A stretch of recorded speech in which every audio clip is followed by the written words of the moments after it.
Assalamu alaikum. Bismillah ar-Rahman ar-Rahim. I'm Ramzi Kilani, and I will be presenting to you on the impact of COVID-19 on children. Let me first share my screen.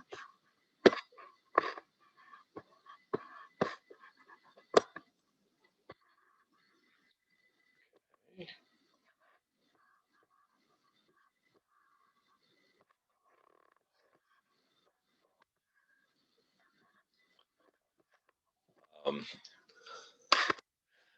I have held several academic positions in different universities in the United States, currently at University of Chicago in Illinois, and previously at University of Missouri in Kansas City and Washington University School of Medicine in St. Louis. I have no actual or potential conflict of interest in relation to this program or presentation, except that I'm a proponent of social distancing, which includes keeping distance in social gathering or in any gathering, use of sanitizers, wearing a mask, and frequent hand washing. There is no doubt that children's lives have been turned upside down by this pandemic. Between remote schooling and play dates being canceled, children's routines are nothing but routine. Um, Children's have been having anxiety with this pandemic. Kids have questions about coronavirus, and they benefit from an age-appropriate answers that don't fuel the flame of anxiety. It also helps to discuss and actually not only discuss, but role model things they can control, like hand washing, physical distancing, and other health promoting behaviors.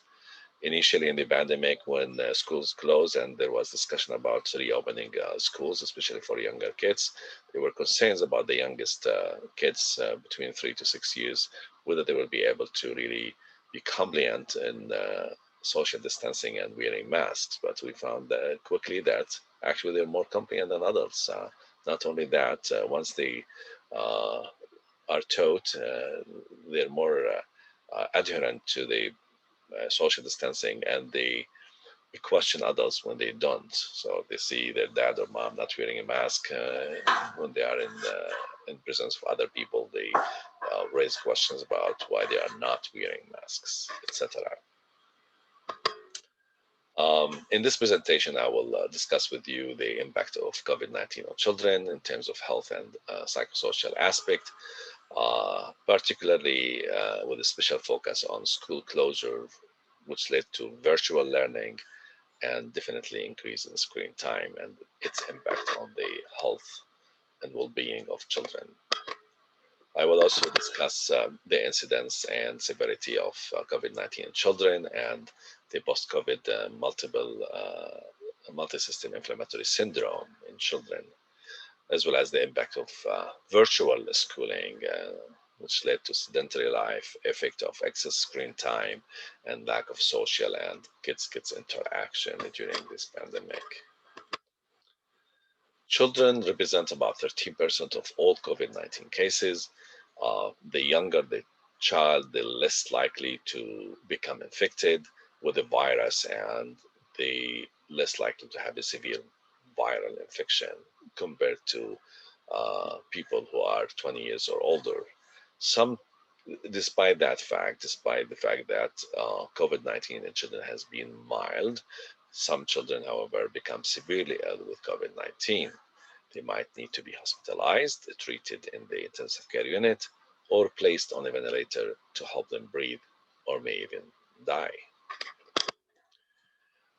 Those children who are at higher risk of serious illness with COVID-19 are children with underlying conditions such as obesity, diabetes, asthma, congenital heart disease, genetic conditions, or conditions affecting the nervous system or metabolism.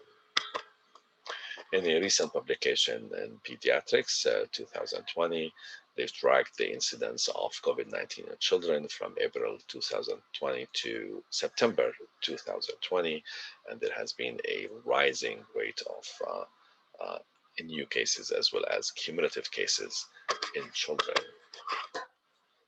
Although children represent a growing percentage of total cases, hospitalization and death due to COVID-19 is uncommon in children.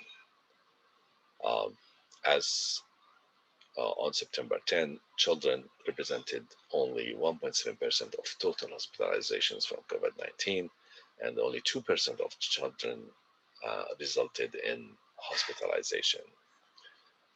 This is much higher than in adults. Children made up 7 out of 10,000 of total deaths. So for every 10,000 infected children, only 7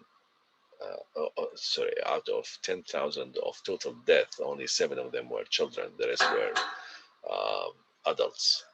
And out of 10,000 child infected, only one resulted in death. This is definitely much lower than the rate in adults, and these rates have been remained stable across the study period.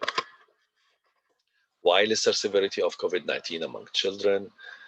There has been several applications about that and alluded to possible reasons for that. One of them is healthier respiratory system in children, lesser outdoor activity, lesser prevalence of comorbidities like diabetes, hypertension. BCG vaccine may have inferred some immunity to the virus, greater activity of thymus, including thymosin secretion, thus producing favorable CD4 to CD8 ratio, which is important in the immune response. And uh, it seems that younger children, have less um, angiotensin converting enzyme levels, uh, um, which, as you know, the angiotensin converting enzyme receptors are the receptor sites where the virus binds to gain entrance into the cells. And therefore, the less number of those receptors, the less likely that the virus will gain access to lung cells and cause more severe disease to start with. And the older the child, the older they become, the more receptors and therefore more vulnerability for the infection and more severe disease. Higher rates of respiratory viral co-infections. Kids are known to be vulnerable to other viral infections, and those other viral infections may seem to compete with the COVID-19 virus. What is multisystem inflammatory syndrome in children? It is a serious, severe inflammatory response that appears to be linked to coronavirus disease, usually occurs at least 2 to 3 weeks after the virus when the body has already reacted with immune response to the virus. The syndrome is not really caused by the virus itself. It is caused by the body production of significant amount of several antibodies that seems to interact with other own tissues or cells that lead to systemic inflammation um, with variable symptoms in terms of neurologic as headache, altered mental status, meningismus, focal deficits and seizures, cardiopulmonary respiratory distress and chest pain, gastrointestinal, they may have nausea, vomiting, diarrhea, abdominal pain, mucocutaneous, they have rash, reticular rash, usually purpuric or urticaria-like, uh, lip swelling and cracking, strawberry tongue, extremity swelling and peeling, conjunctivitis and blisters and erosions, systemic inflammatory response in terms of fever, myalgias, tachycardia, hypotension, hyperperfusion, lymphadenopathy, and lymphadenitis. This is a skin rash of one of the kids with COVID-19 with systemic inflammatory syndrome or multisystem inflammatory syndrome, conjunctivitis, you can see rash, fingers and toes swelling and redness, red strawberry tongue, and fever and systemic manifestations. Um, Quickly and briefly, SARS virus have spikes, and these spikes on the tip of each spike there is a receptor binding domain, as shown here in yellow, and in that domain there's a receptor binding motif, a smaller part, but this is a key part also in the binding of this binding site to the receptors in the lung cells.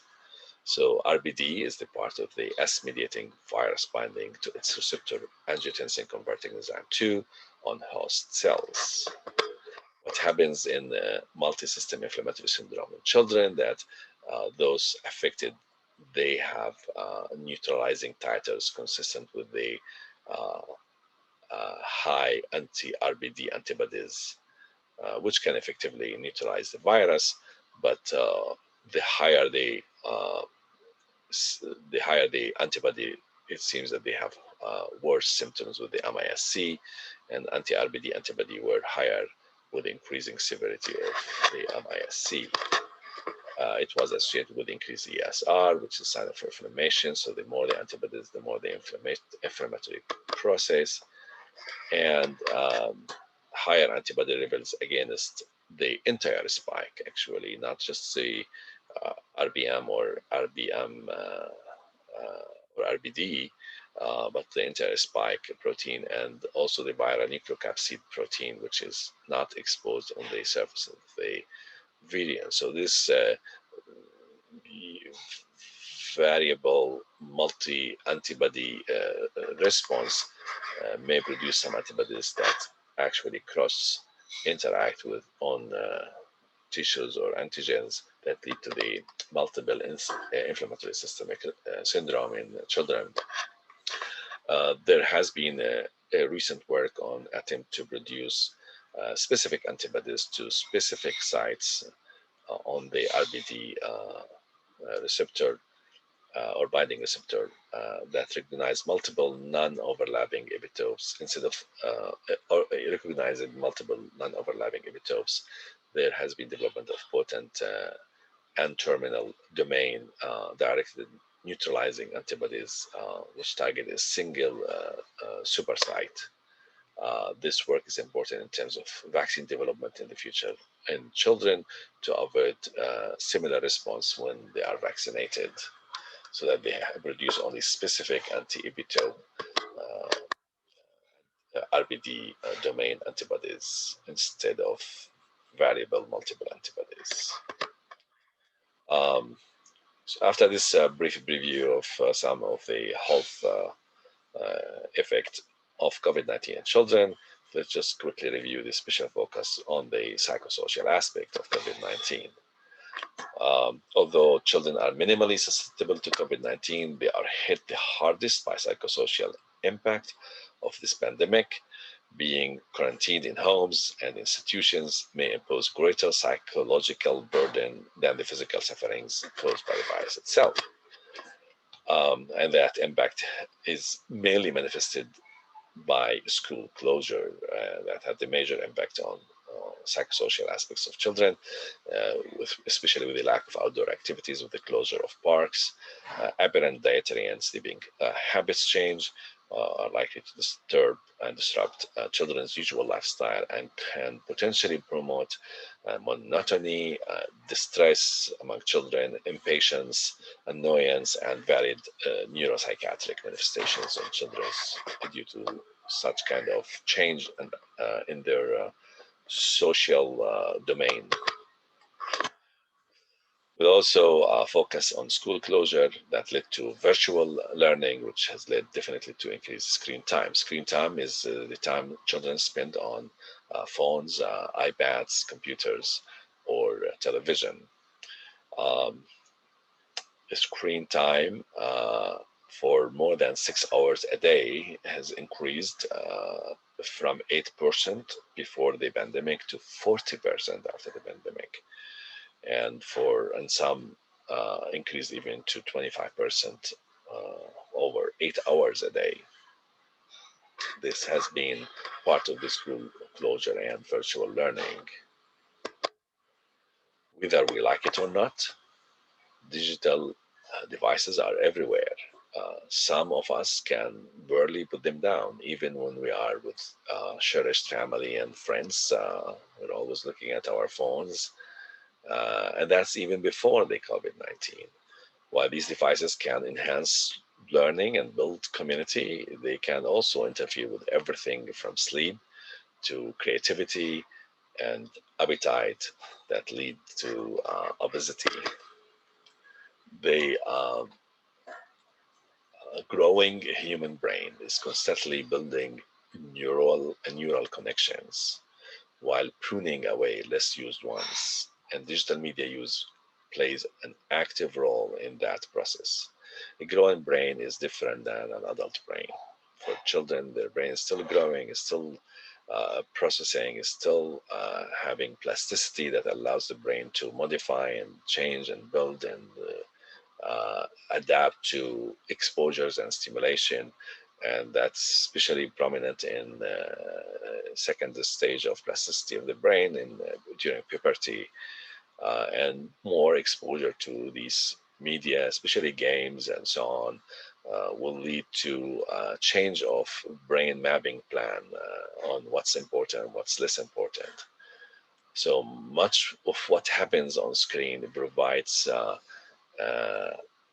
impoverishment of stimulation of the developing brain compared to reality. So the brain receive less stimulation from reality, but more stimulation from the screen. Children need a diverse menu of online and offline experiences, including the chance to let their minds wander. So instead of restricting their experiences and learning from the media, they need learning from reality, from actual personal interaction, social interaction, play, real play, not just media play. But also, they need to have free time where they are bored, where they have nothing to do. That free time and being bored will be a stimulus to, to create and to imagine. So creativity and imagination are result from this boredom state. What happens with media? Media keep kids engaged all the time and keep them entertained and does not give them a chance for their own imagination and for own creativity to be really utilized at best. What happens for the sleep, for circadian rhythm, exposure to screen time, especially at night. Uh, the light throws the body's biological clock, which is called the circadian rhythm, out of whack. It just disturbs the circadian rhythm. And sleep suffers. Worse than that, the research shows that it may contribute to the causation of cancer, diabetes, heart disease, and obesity.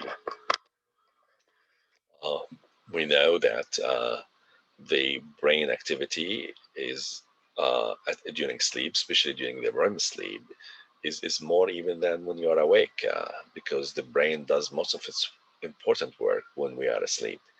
Uh, it utilizes the fact that it receives this stimulation, less information, and it shuts the physical movement of the body so that it is disengaged from many of those distractive stimuli, and therefore the brain focuses on the information it received to categorize and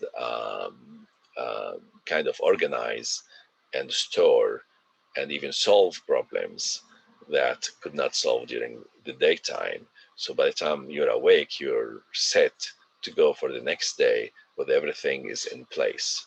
It's like actually being in a party when everything is everywhere, and you cannot just clean and organize things back till your visitors leave the party. Then you start the actual work with organizing and cleaning and putting things together or putting things in place. That's what happens with the brain. The brains during daytime and awake time, they have parties, and they need the party to end at night so that they can start utilizing the information, organizing it, and cleaning, etc. A good night's sleep is also key to brain development. Not only learning, but the development of the brain is affected if the sleep is not adequate and proper. We know that using blue light emitting screen devices like smartphone before bedtime can disrupt sleep patterns by suppressing secretion of the hormone melatonin. Melatonin is important for having a good REM sleep. Bedtime screen time also not only get makes you get less shut eye, but it leads to lacking of the deep REM sleep, essential for processing and storing information from that day into memory. And that's so even if children were awake during algebra class, for example, they may not remember what happened in class yesterday because they didn't have enough sleep to have proper storage of the memory and proper organization of the stored memories. What's the effect of sleep disturbance on hunger? Acute and chronic sleep restrictions cause a reduction in leptin and an increase in ghrelin, both of which are associated with hunger. So they're more hungry, they eat more, and that leads to health, of course, consequences. Screen time. The time spent on screen is an inactive time and uses a little energy, which displaces that time that could have been spent in more physical activity. Being inactive can disrupt our normal appetite signaling and uh, lead to passive passivity uh, and eating more than is needed. That's why usually when you go to the theaters and watch movies, you take popcorn with you because you will feel hungrier just watching the screen. Screen time can also increase exposure to marketing of foods and drinks that promote weight gain. When we are watching more uh, marketing on foods, you become hungrier. Um, Seeing is believing. You see food, you wanna eat it. Um, Also, stress associated with action screen time, like movies or certain games that kids spend hours sometimes with, that is combat, that has action, that has stress in it, make them release stress hormones on a chronic basis, which increase appetite and lead to binge eating. Um, they increase in cortisol, increase insulin resistance, and elevate insulin, um, which leads to fat storage, of course. Chronic stress hormones are bad for brain development. It causes neuronal loss and less learning. So, in summary, we'll start with school closure and quarantine. That leads to sedentary life, especially in the United States, where much of the physical activity is at school. Kids have a lot of programs, school activity in school. Um, they also the quarantine have led to closure of parks, and parks is the place where kids spend good amount of their time in physical activity after hours. Also, school provide after hours scholastic physical activity that also is shut down. So all of this led to sedentary life, and that sedentary life with the lack of outdoor activities as well leads to childhood obesity. Also, school closure, as I have discussed and described, led to school virtual learning. School virtual learning led to longer smartphones, television screen time, which not only kids have used it during school virtual learning, but it becomes an addiction. So after they finish school, they still now they're addicted to these devices and they use them even after hours.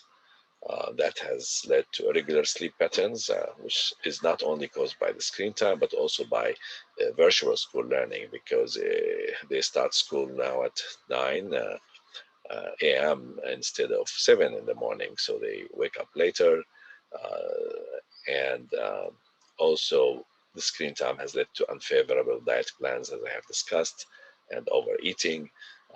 Both sleep disturbance and overeating leads to childhood obesity and reduced cardiorespiratory fitness, which is an interactive matter that at the end leads to poor physical health of children.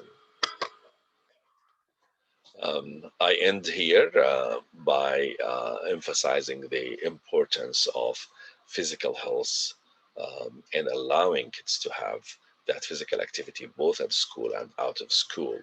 In the United States, although there has been a good focus on entertainment, sport, and money has been spent on that, but also money has been spent on physical activity in school and out of school.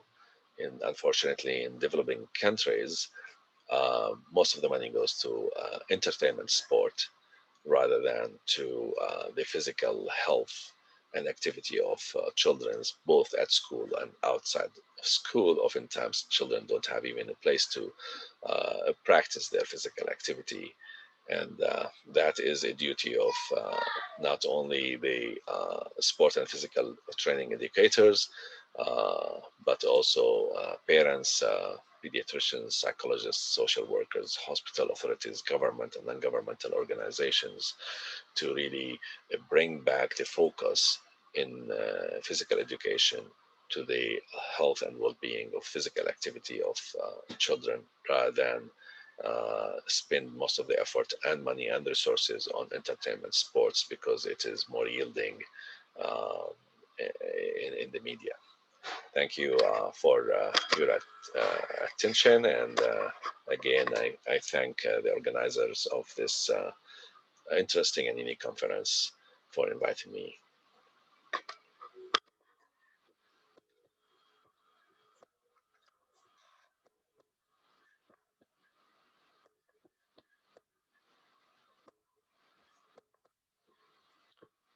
If you have any questions, I'll be happy to address those questions.